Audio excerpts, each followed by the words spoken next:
10th of January, 1945. Wednesday. Gábor Sztehlo, 35-year-old Lutheran pastor. In the fall of 1944, with the support of the International Red Cross, he established 32 children's homes for persecuted individuals within a few weeks.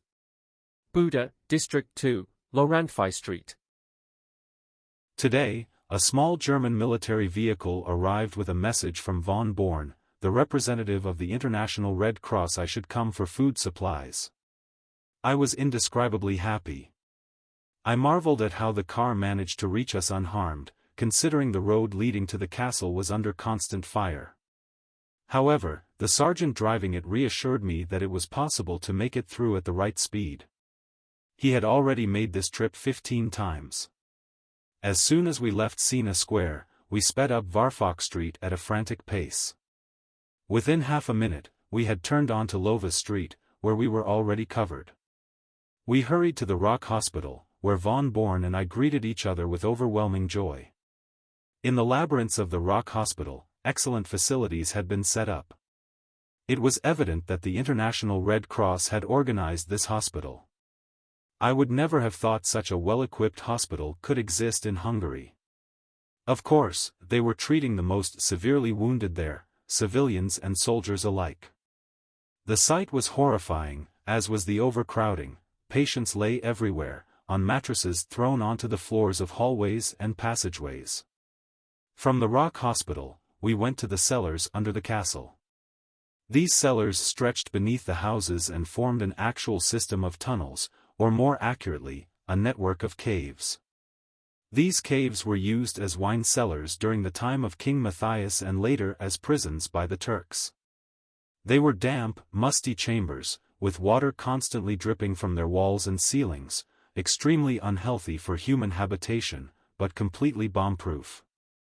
The entire civilian population of the castle district was crammed into these caves. Under flickering candlelight, the elderly, the sick, and children crouched, mostly under open umbrellas, as water dripped on them. The ground was muddy and slippery. The delegate gave me a large number of food vouchers to collect supplies on Uri Street. He also sent a message to the German commander, asking him to lend the vehicle again, as one trip would not be enough to transport everything allocated to us.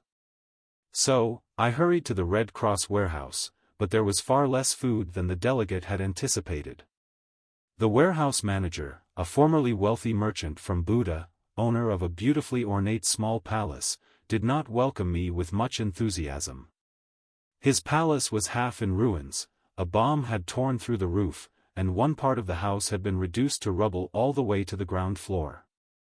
Up in the attic, some support beams jutted out above the pile of debris, and hanging from them, out of reach, were snow-covered hams and slabs of bacon.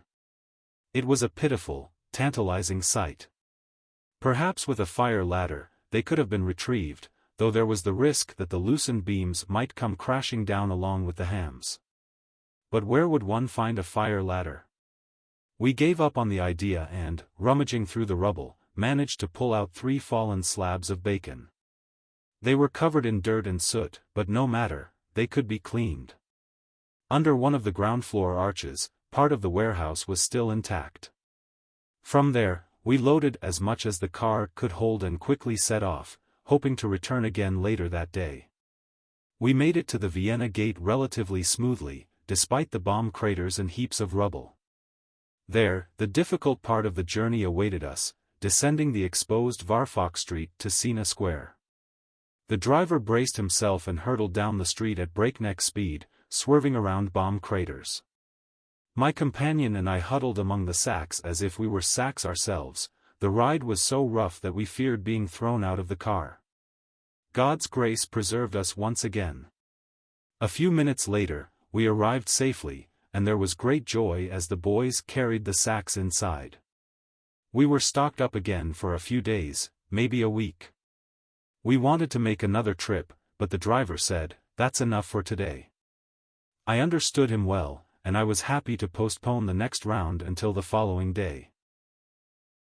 Miksha Fenyu, 66-year-old writer, lawyer. Haransky Street 11. Tibor discovered an old-style toilet on the second floor. Old-style in the sense that no one else had found it yet. With a base sort of selfishness, we made a secret pact: we would tell no one about its location. We guard it like the secret of Treasure Island.